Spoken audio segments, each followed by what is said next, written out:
Hey Merfolk fans, I'm Joe. Thanks for tuning in. I'm here with a replay of the fourth round of a modern competitive league.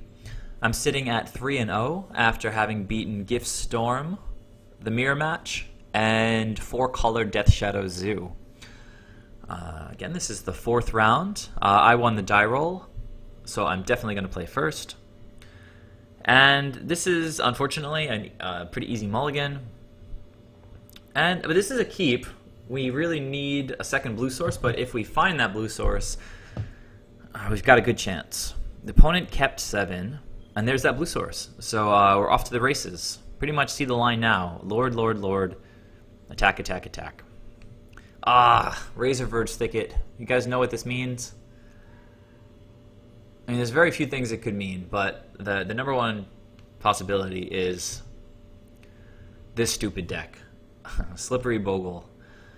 This is a really hard and stupid matchup. But we've got the tools to race them, and we're on the play.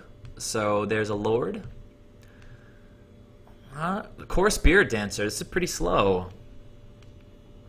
Okay, another Lord. Play a Mutavault, another attacking body. And play a Lord and swing for 3. Alright, so another Spirit Dancer. Feeling good about this.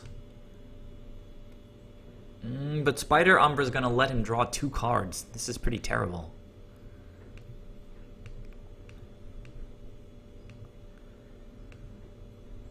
He's putting the Spider Umbra on the core Spirit Dancer, which is interesting. I guess with a 2/2 Reacher, Hexproof, I'd be able to block and eat it, but he wants to get in his beats, so he hits with the core Spirit Dancer. We can't really block here, so I'm going to take 3 and go down to 17. I drew a land, which is excellent because I get to attack with Mutavault if I want. So here, in this spot, I had to think for a moment about whether I wanted to jam another Lord or bounce his Spirit Dancer. So jamming another Lord, we get to activate Mutavault and swing for 4, 4, and 5, which is 13, putting the opponent down to 3. It seemed pretty good, but at the same time, I don't like that he gets to draw 2 cards off of every single aura. And we have very few targets that Harbinger can actually hit in their deck. I think Core Spirit Dancer and maybe Dryad Arbor are like the only targets in this deck, other than like soldier tokens from the cartouche. Oh, they have Vigilance, so we can't bounce them with Harbinger anyway. So I decided to go with Harbinger here. It 2-for-1s them by getting rid of the Spider Umbra. So we're only going to get to attack for 10, I guess, instead of 13. But still feeling super solid here. Opponent's going to go for Rancor on the Slippery Bogle. 1 card, Ethereal Armor. Let's see. He gets to draw a card off the Spirit Dancer.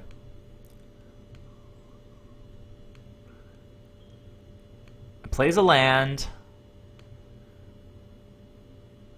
Oh, this is so stupid. Oh, this is so stupid. This is such a dumb card. +3/+3 first strike Vigilance lifelink. So dude doesn't even tap when he attacks. 8/6, 9/7 because of the ethereal armor. Gets to gain 9 life.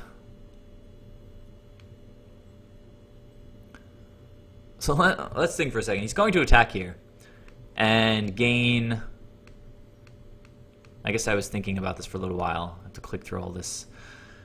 He's going to gain 9 life. He's going to go up to 13. If I drew Spreading Seas off the top, let's see. I'd have to tap. See, I tap 2 islands. I can swing for 14. We've still got outs against this ridiculous deck. Let's see. Play the Seas. Activate. It's 4, 4, 3, and 3. It's 8 + 6, 14. So we've got an out. Let's play. I wanted a seas, not an island. This looks like a sea, but it's not actually a sea. So here now, we just play a land and jam our 2 lords, I guess. It puts a ton of power onto the table if the opponent doesn't have something totally insane, but they have 7 cards in their hand, so they probably do have something insane. Say they had no more auras, right? If they attack with first strike, we get to eat their guy, right? We can throw 2 or 3 guys under the bus. Still not too bad. Okay, but another ethereal armor is going to give him like another +4/+4.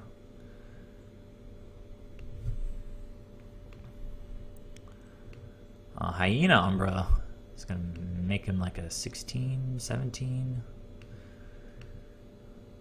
Rancor for the trample.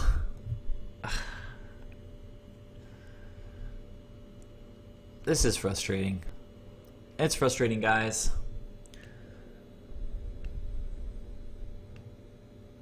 And the fact that he played a Hyena Umbra is just extra obnoxious because it's got totem armor. If I get to kill him, I have, let's see, 26 points of toughness here. He's attacking. Get to throw everybody onto the bus. Actually, you know, the thing is, he gets to kill everybody in first strike, right? He kills all my lords in first strike. And then my poor Harbinger can't do anything against 17 toughness. So he's not even going to have to use his totem armor. Too much first strike. Oh, it hurts so bad. Ugh. Man, we had such a good hand to potentially win a game 1 against Bogles, but this guy just went absolutely bananas on us. So I had to scoop at this point. Very unfortunate matchup when I'm sitting at 3-0. I haven't gotten a 5-0 competitive league yet, but I've gotten tons of 4-1s. I mean, you guys saw my rating is like 1,800 right now, so I win all the time. It's just I can't win 5 in a row. So anyhow, look away for a second if you don't want to see the match result. I'm going to click right about now.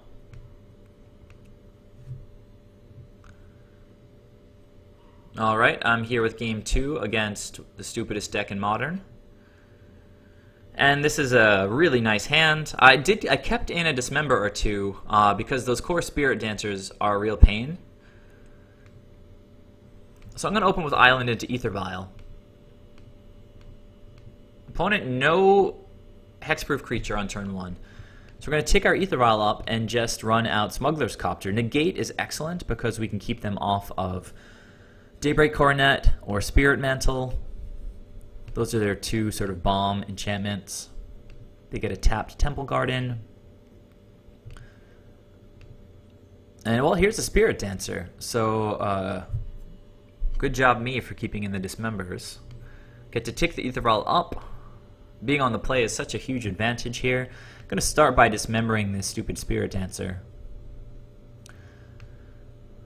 Bring out the Lord of Atlantis or the Master Pearl Trident. Crew up the Copter, get in for a loot, and probably, well, possibly ditch this AEther Vial. Let's see what we draw into. So, in this case, the AEther Vial is just better than the island, I think. So we'll keep the AEther Vial and play it this turn and just pitch this island. Alright, so 16 to 16. Let's get our second AEther Vial out and hope that the opponent doesn't have much. Well, there's the Bogle. A little late to the game. Here's a Spider Umbra and a Cartouche of Solidarity. So +1/+1 first strike. The Spider Umbra gives it reach, so that's unfortunately really good against Smuggler's Copter. First strike reach against the Smuggler's Copter. It's a pretty solid combination of cards the opponent drew. We're not going to use this ability for AEther Vial, and we will use this one's. So Kira is good, but slow. We can't get her out this turn.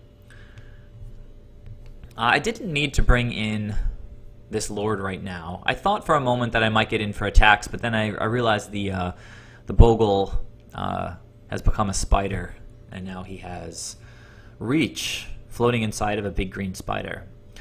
So we get to leave up 2 for negate if the opponent has Daybreak Coronet, but there's no good attacks to be had right now, so I just have to pass it to the opponent. So I don't know what he's thinking about here, playing a Hyena Umbra on his token? Maybe that's a misclick. You guys can explain to me why he would put that on his token. Maybe because this guy already has First Strike, and he wants to give other creatures First Strike, but it just seems poor. I mean, I can deal with this guy in any number of ways. Following up with a second... Why not just put it on this guy? This guy already has reach. Where's the consistency? He would have had 2 3/3 reachers. But I guess he wanted to make this guy a 4/4. I don't know, but still probably not going to attack because I've got huge attacks back if he gets in for 4. The opponent's down to 1 card. We get to untap with a bunch of power on the board. I just bluff Aether Vial at the end of the turn. Didn't think the opponent had anything, but sometimes it's fun to bluff the Aether Vial. So both of the Aether Vials are going to get ticked up. I drew another Smuggler's Copter. It's kind of weird. I'm going to go ahead and bring in Kiro right now. Turn off any Path to Exiles the opponent might be playing. So I thought about attacks, still didn't really have anything. Definitely don't want to tap out to play a second Smuggler's Copter. I wouldn't mind having a second one on the board, but these 2 islands are giving us access to Negate, which is absolutely critical. Copter can't get played with Aether Vial, so we still don't have good attacks. We're just sort of consolidating our position here. So the opponent's going to cycle his Horizon Canopy, and after his draw step, it goes up to 3 cards. Plays a Razor Verge to get tapped, another Hyena Umbra, bringing his Bogle up to a 5/5. I thought about it, but I'm going to let that thing resolve, because Negate is not for Hyena Umbra. Opponent still can't get in for attacks, because we've just got too much on the crackback. Aether Vial, probably, I'm just going to keep him at 3 and 2. We could draw any number of things.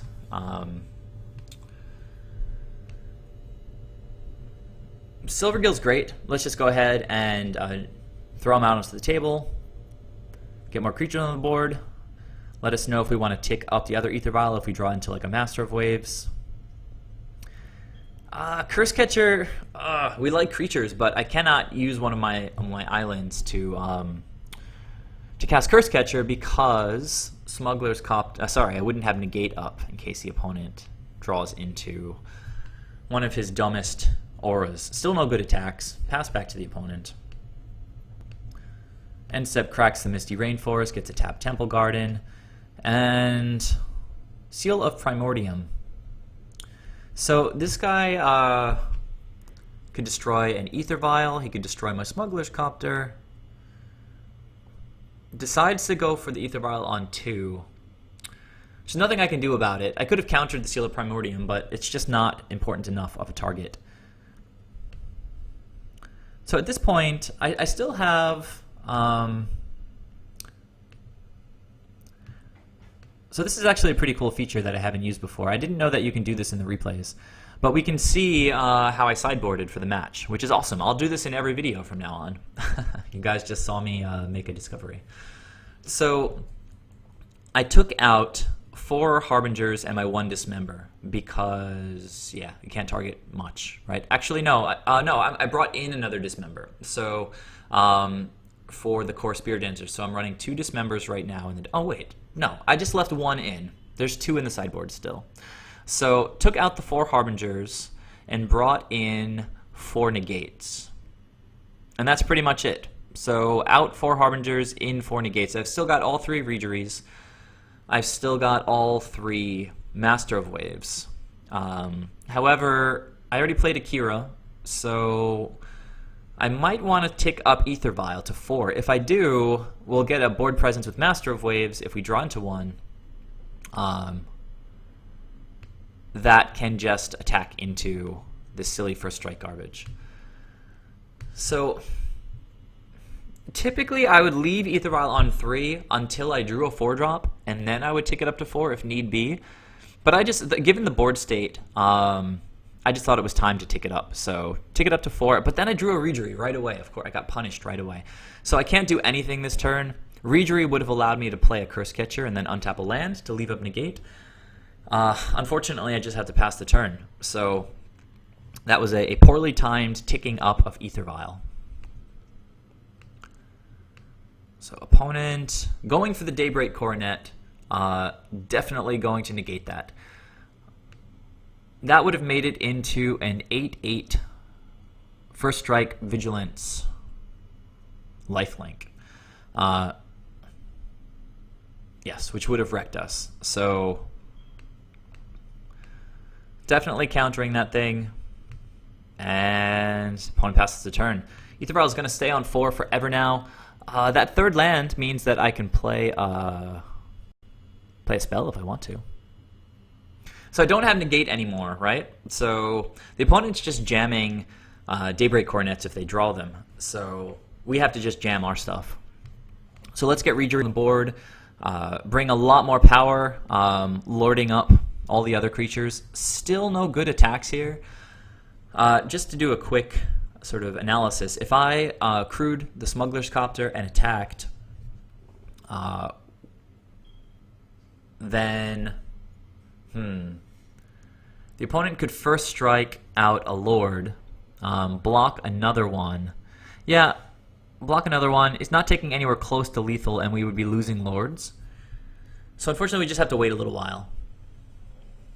So let's go and just click through the rest of our turn.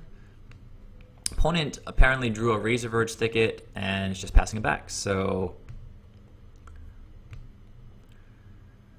Kira's pretty poor. So let's think now. I do have Cursecatcher here. I can cast it and using the Reejerey trigger, tap the Warrior. Doesn't have Hexproof. It doesn't make my creatures any bigger, but it gives me fewer blockers to deal with. If I crew the Smuggler's Copter, that's 3 attacking. Probably wouldn't attack with Kira because he could first strike, kill the Kira, and then path a Lord if he does have a path in hand. Plus Kira is just another 2 points of damage. Let's just go ahead and finish the calculation though. Only one blocker. We're going to assume that he blocks a Lord to reduce everybody else's power. So then I'd have 3, 3, 4, and 3. So 3, 3, 3. That's 9. Plus 4 is 13. Plus 2 would be 15. So let's just double check that. If he does eat a Lord, all my guys get smaller. So it's 3, 4, and 3. That's 10. Plus 5 is 15. But we're going to play conservatively. Again, not attacking him with Kira. I guess, yeah, if we're going to use a Cursecatcher... I mean, I guess this is weird, because I could crew with Kira and then play out another Kira after getting the untap from Reejerey. Yeah, I think I'm going to be conservative this turn, though. Play out a second Smuggler's Copter, play out the Cursecatcher.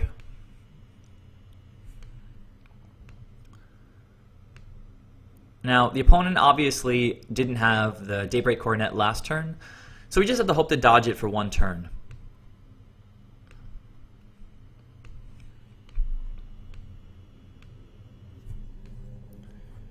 Alright, so opponent draws and plays a Sunpetal Grove and passes. So we're just hoping to hit a Merfolk here. Cursecatcher works because now we can tap this guy down and pretty much do exactly what we talked about last turn, but just more safely now. So Reejerey is going to tap down the Warrior. We can crew both Smuggler's Copters using Kira and a Cursecatcher. The opponent, he was fairly condescending throughout the match. He commented there to let me know that I finally saw the line that I could have used last turn.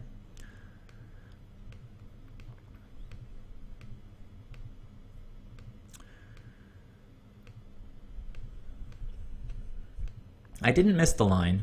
I just didn't want to take it. So the opponent not scooping yet. We pitched that Aether. Sorry, I guess we pitched Kira because we've already got one legendary Kira. And then we get a second one. Echoing Truth was pretty funny because I think I was winning anyway. But now I can bounce his Spider Umbras, and this guy loses reach, and he becomes a 3/3. So just get wrecked, I guess. I didn't have to show him that I had the Echoing Truth, at least not before blocks.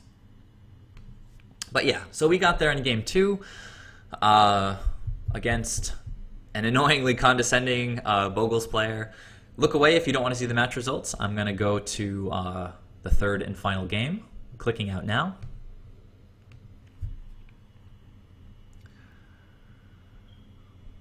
Okie dokie, the opponent's going to be on the play. I'd really like some negates. I'd love an AEther Vial. Unfortunately, this is a hand that we can't mulligan. Bogles doesn't run a lot of lands at all, so we can slow them down a lot with Spreading Seas, potentially. But they kept 7, so and they have a turn 1 Bogles, so not feeling great about this opening here. Drew another land, which I guess is not terrible, but we really would have preferred to have AEther Vial here. Spider Umbra and Spider Umbra. Alright, getting in. Well, there's a negate, but not being on the play, I'm going to hit his Temple Garden and hope that he's short on lands. You need 2 white sources to play something like Daybreak Coronet. Well, to play Daybreak Coronet. So I don't really know what I'm digging for here, but we hit another land. Just trying to slow the opponent down. They have another white source. So there's a Spirit Mantle, and there's an Ethereal Armor. So we are now dealing with an 8/8 with protection from creatures.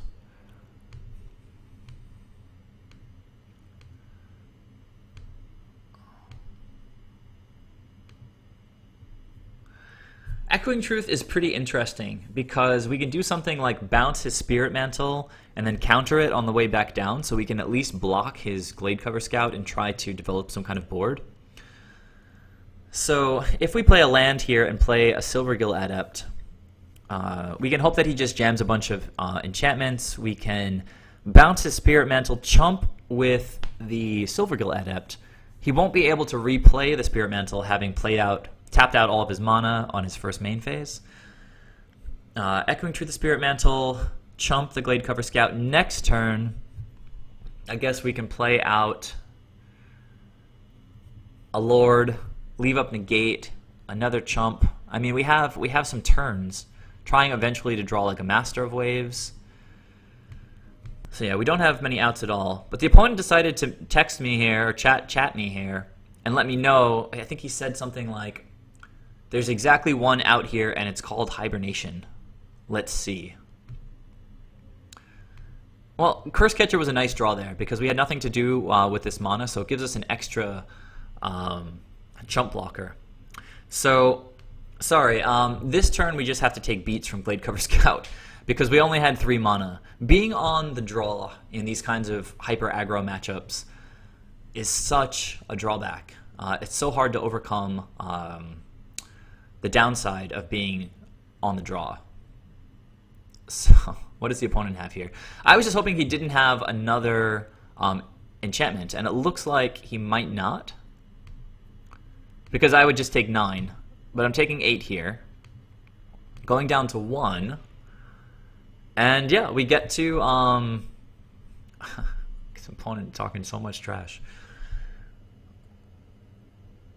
We've got Echoing Truth and Negate, but I think I'm just going to go for... See, this might not have been correct. It's nice to be able to watch these replays. I was thinking here, play out Lord of Atlantis, leave up Echoing Truth, bounce the Spirit Mantle, chump, negate the Spirit Mantle when it comes back down the following turn. But in hindsight, his opponent drew into a Daybreak Coronet, which, if we didn't play out the Lord, we could have negated and then bounce the Spirit Mantle, but then he just plays out the Spirit Mantle again. We're really running out of outs when the opponent draws like an absolute nut hand like this. So now we're dealing with a 12/12, first strike, lifelink, protection from creatures, vigilance. So we're going to bounce his Spirit Mantle, obviously, and just chump. He's going to gain like 10 life anyway. Okay, we've got a negate to counter that Spirit Mantle on the way back, but unfortunately I've only got the 1 Echoing Truth in the deck. Dismember doesn't help me here. I'm at 1 life. I'm pretty sure I just scooped it up at this point. Play the Smuggler's Copter. Well, no, I've got Negate. I can chump and counter the Spirit Mantle.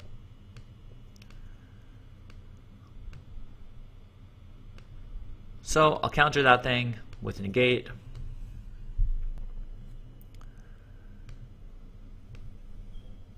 But he's got a Rancor, which is pretty much as good as Spirit Mantle as far as evasion goes at this point. I'm at 1 life.